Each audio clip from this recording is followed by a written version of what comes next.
ash, bone and sickle, bleeding saints and forest witches, the past unburied, the books unsealed, the old celebration returning.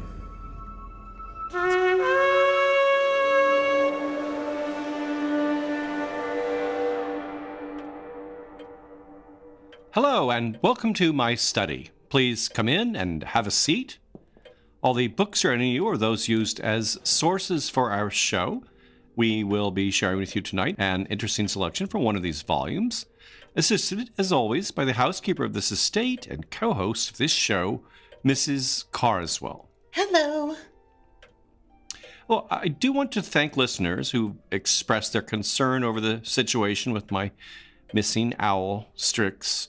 It is an ongoing issue, I'm sorry to say, as we've still not seen or have any further clues as to where she might be. Mr. Ridenour is still driving around the neighborhood looking for her, though. Yes, but I don't want to talk about that. I've pretty much resolved myself to the loss. I will probably do my last drive this week. You never know. Well, enough on that. Devastating losses don't make for entertaining podcasts, as I've said before. But we do have some very thoughtful listeners who empathize with your loss. I think the listeners want to talk about Halloween. True.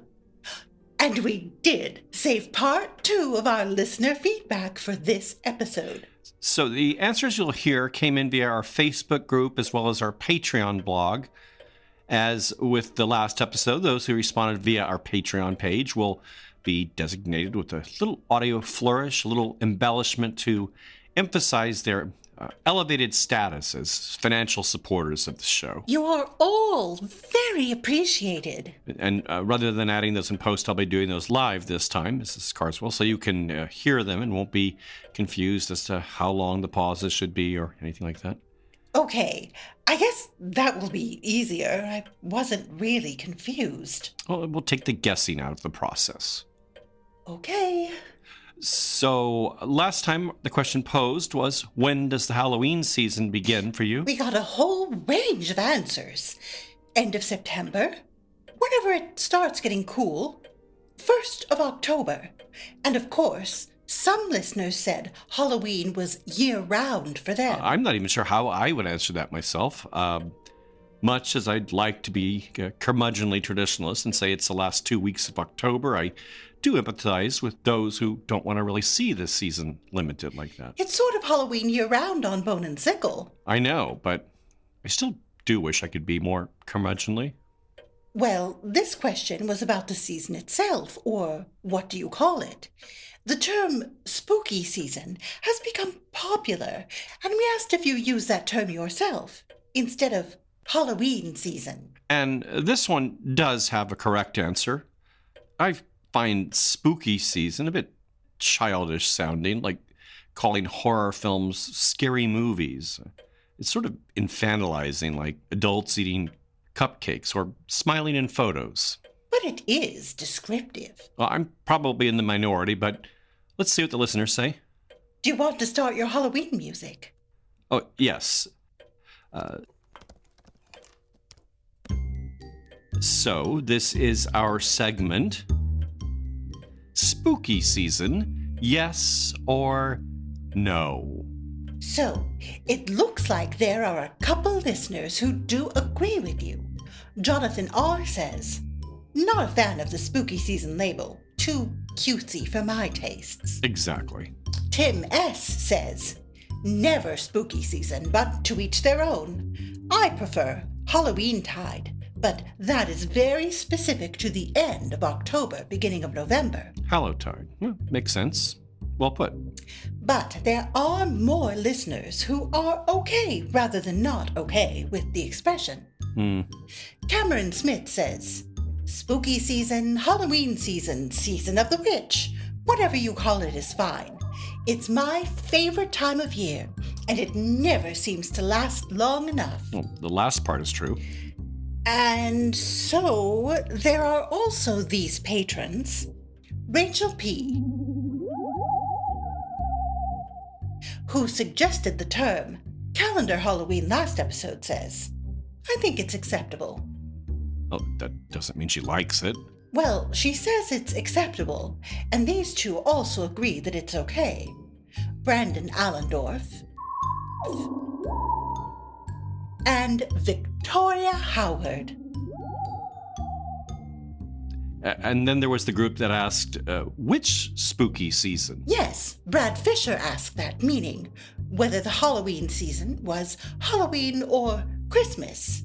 And Eric Thorpe Moskin, who also mentions that Yuletide is a particularly auspicious time for spookiness because of the Wild Hunt. Very good, and attentive listener. And there are a couple patrons. Erica Cooper, who mentions that alongside Halloween, Christmas Eve is the best for ghost stories. And we'll have another one this year. And patron Jennifer.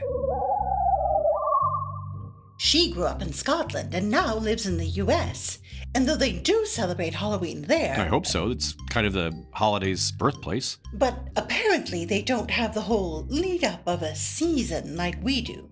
She says, now living abroad, I've been exposed to a lot more American influences, and I do think it's fun to decorate, have themed drinks, snacks, etc. for longer. Our Halloween is the envy of the world. I guess so. She also points out that Halloween and Christmas are only two of the dates that are supposed to be spooky in Scotland, or as she says, occasions when the other world is thought to be particularly active. Yes, there's one for each season, actually. And there were also a couple people who suggested alternatives to the term spooky season. Oh, okay. Jocelyn Folgard says, I've heard Halloween described as Dracula Christmas. And another patron, Eric, says I prefer the term High Holy Season. Excellent. I think that's it for this particular question, but we should do this again sometime.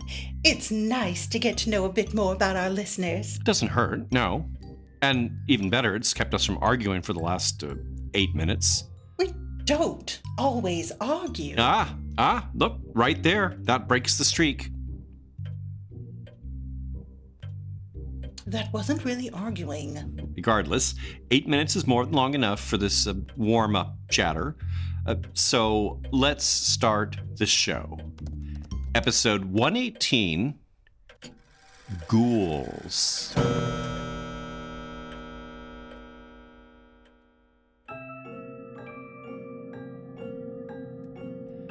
I am your host, Al Ridenour, and this show, Bone and Sickle, examines the intertwining of horror and folklore in a historical context. I started the show as a way to further explore this area of intersection after writing my book, The Krampus and the Old Dark Christmas, and am currently working on a related volume. Once that work is complete, we will be returning to our old format, by the way. Bone and Sickle only exists thanks to the generosity of our Patreon donors who receive monthly rewards, including not one, but 2 bonus episodes. I usually have a bit more on Patreon at the end of the show, but we'll be skipping that this time as we just did the whole 5-minute announcement on the Trick or Treat by Mail Patreon option added for the season. So, before we jump into the show, I should note the source. This is the 15th chapter from The Book of Werewolves, the classic 1865 study on the subject, written by Sabine Baring-Gould, an Anglican priest, is best known actually for composing the hymn Onward Christian Soldiers. Baring-Gould was also an early collector of folk songs and wrote prolifically on folklore, church history, and local lore in England. While our episode is called Ghouls, and ghouls are indeed what the author had in mind when he wrote the chapter, he called it something different in an attempt to better harmonize with the book's theme of human-animal transformations, namely, the Human Hyæna.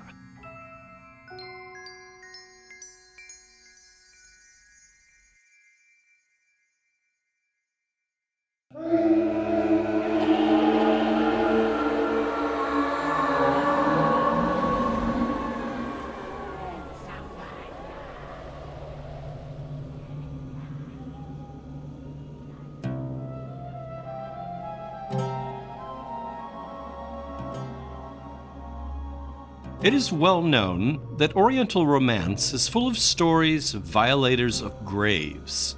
Eastern superstition attributes to certain individuals a passion for unearthing corpses and mangling them.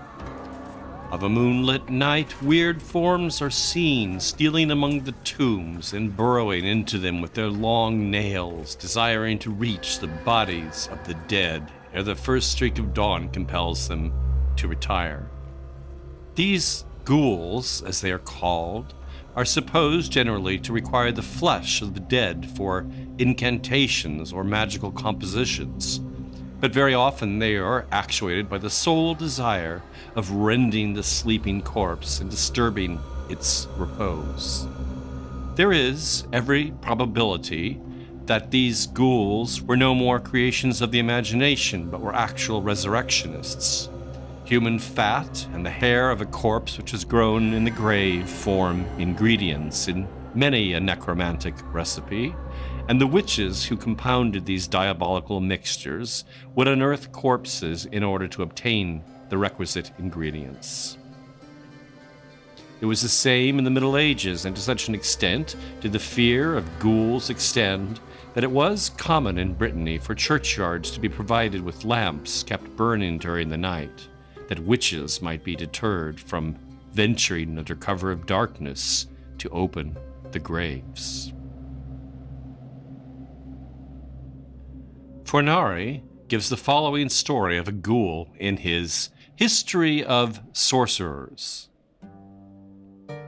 In the beginning of the 15th century, there lived at Baghdad an aged merchant who had grown wealthy in his business and who had an only son to whom he was tenderly attached. He resolved to marry him to the daughter of another merchant, a girl of considerable fortune, but without any personal attractions.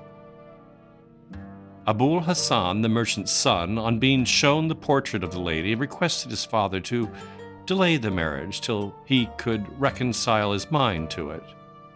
Instead, however, of doing this, he fell in love with another girl, the daughter of a sage, and he gave his father no peace till he consented to the marriage with the object of his affections.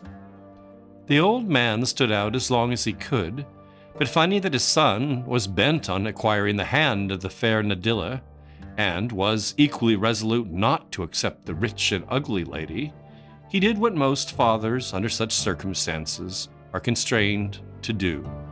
He acquiesced. The wedding took place with great pomp and ceremony, and a happy honeymoon ensued, which might have been happier, but for one little circumstance, which led to very serious consequences. Abul Hassan noticed that his bride quitted the nuptial couch as soon as she thought her husband was asleep, and did not return to it till an hour before dawn. Filled with curiosity, Hassan, one night, feigned sleep and saw his wife rise and leave the room as usual. He followed cautiously and saw her enter a cemetery. By the straggling moonbeams, he beheld her go into a tomb. He stepped in after her. The scene within was horrible. A party of ghouls were assembled with the spoils of the graves they had violated, and were feasting on the flesh of the long-buried corpses. His own wife, who, by the way, never touched supper at home, played no inconsiderable part in the hideous banquet. As soon as he could safely escape, Abul Hassan stole back to his bed. He said nothing to his bride till next evening, when supper was laid, and she declined to eat. Then he insisted on her partaking, and when she positively refused, he exclaimed wrathfully, "Yes, you keep your appetite for your feast with the ghouls." Nadilla was silent. She turned pale and trembled, and without a word sought her bed. At midnight she rose, fell on her husband with her nails and teeth, tore his throat, and having opened a vein, attempted to suck his blood. but Abu Hassan, springing to his feet, threw her down and with a blow, killed her. She was buried the next day. 3 days after, at midnight, she reappeared, attacked her husband again and again, attempted to suck his blood. He fled from her and, on the morrow, opened her tomb, burned her to ashes, and cast them in the Tigris. This story connects the ghoul with the vampire. As has been seen in a former chapter, the werewolf and the vampire are closely related. That the ancients held the same belief, that the witches violate corpses, is evident from the third episode in The Golden Ass of Apuleius. I will only quote the words of the crier. "I pray thee, tell me," replied I, "of what kind are the duties attached to this funeral guardianship?" "Duties," quoth the crier, "why, keep wide awake all night, with thine eyes fixed steadily upon the corpse, neither winking nor blinking, nor looking to the right nor left, either to the one side or the other, be it even little. For the witches, infamous wretches that they are, can slip out of their skins in an instant and change themselves into the form of any animal they have in mind. And then they crawl along so slyly that the eyes of justice, nay, the eyes of the sun himself, are not keen enough to perceive them. At all events, their wicked devices are infinite in number and variety, and whether it be in the shape of a bird or a dog or a mouse, or even of a common housefly, that they work their evil magic if thou art not vigilant in the extreme. Nevertheless, as regards the reward, it will be 4 to 6 auri. Although 'tis a perilous service, wilt thou receive no more. Nay, hold, I have almost forgotten to give thee a necessary caution. Clearly understand that if the corpse be not restored to the relatives entire, the deficient pieces of flesh torn off by the teeth of the witches must be replaced from the face of the sleeping guardian. And here again we had the rending of corpses connected with changes of form. Marcassus relates that after a long war in Syria, during the night, troops of Lamia, female evil spirits, appeared upon the field of battle, unearthing the hastily buried bodies of the soldiers and devouring the flesh off their bones. They were pursued, fired upon, and some young men succeeded in killing a considerable number, but during the day they had, all of them, the forms of wolves or hyenas. That there is a foundation of truth in these horrible stories, and that it is quite possible for a human being to be possessed of a depraved appetite for rending corpses, is proved by an extraordinary case brought before a court in Paris as late as July 10th, 1849. The details are given with fullness in the medico-psychological journal for that month and year. They are too revolting for reproduction.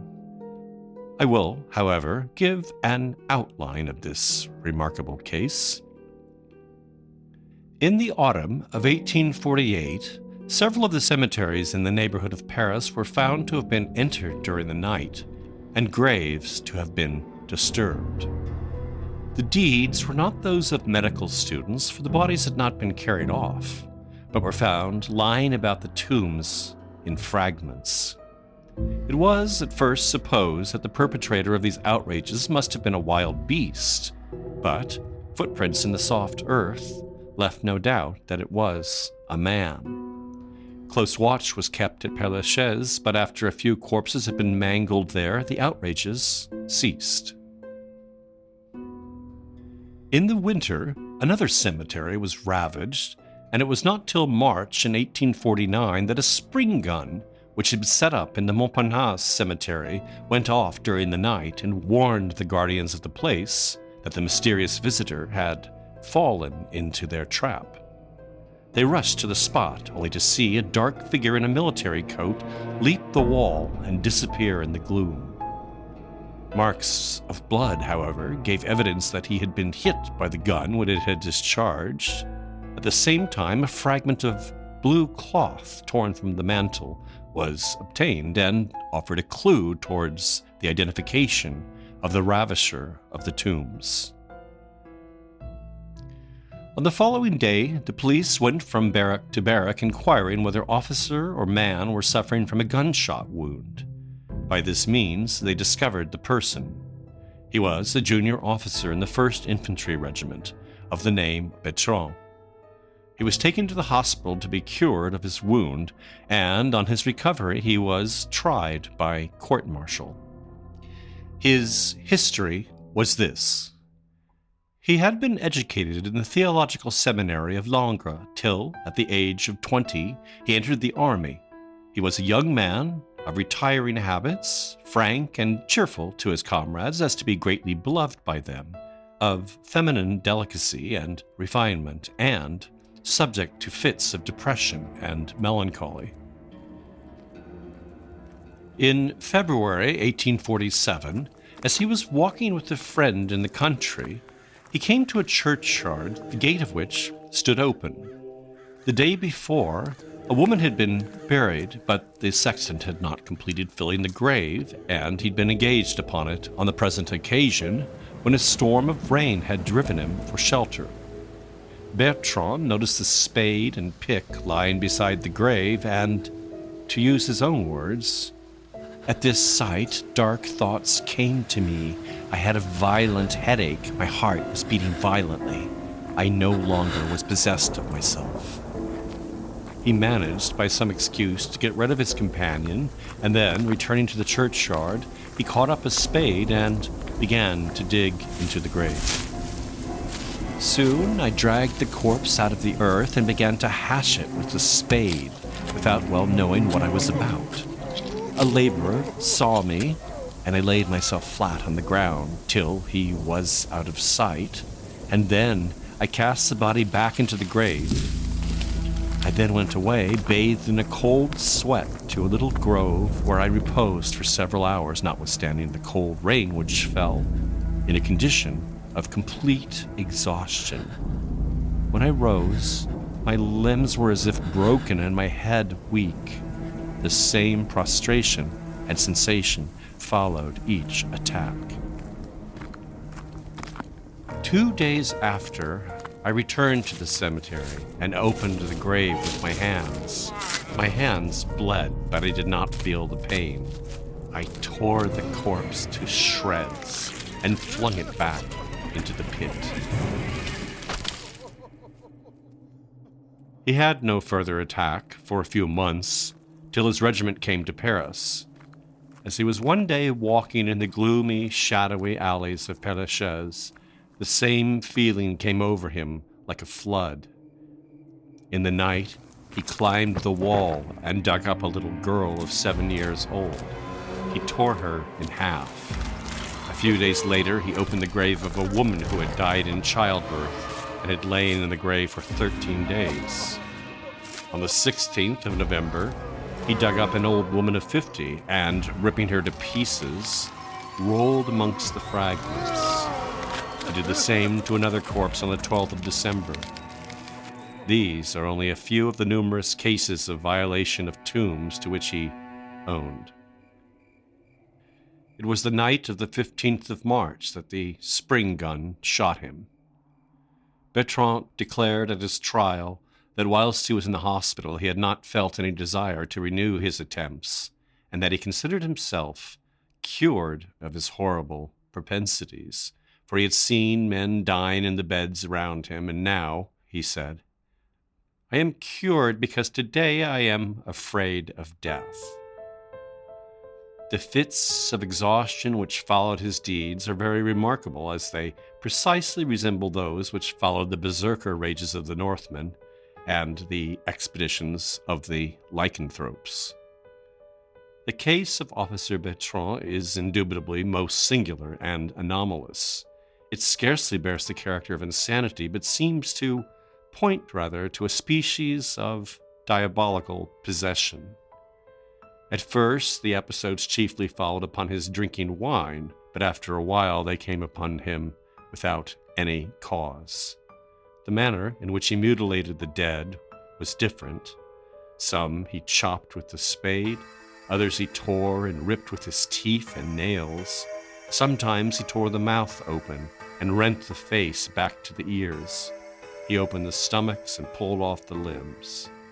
Although he dug up the bodies of 7 men, he felt no inclination to mutilate them, whereas he delighted in rending female corpses. He was sentenced to a year's imprisonment.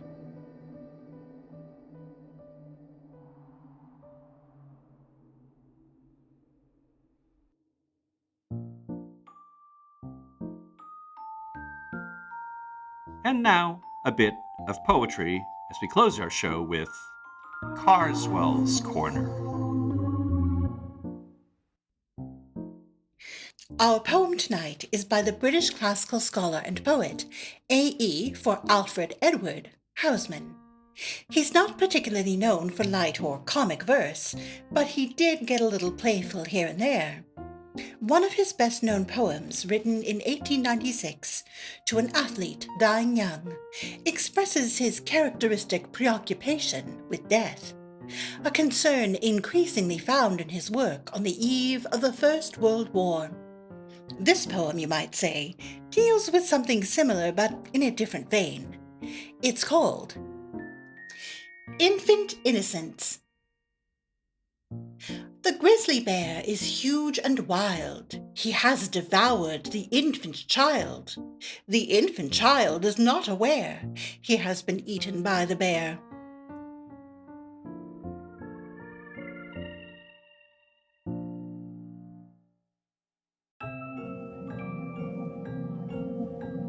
I hope everyone's been enjoying our show and that you might have the opportunity to leave a review if you do, which very much helps the visibility of Bone and Sickle on the streaming services.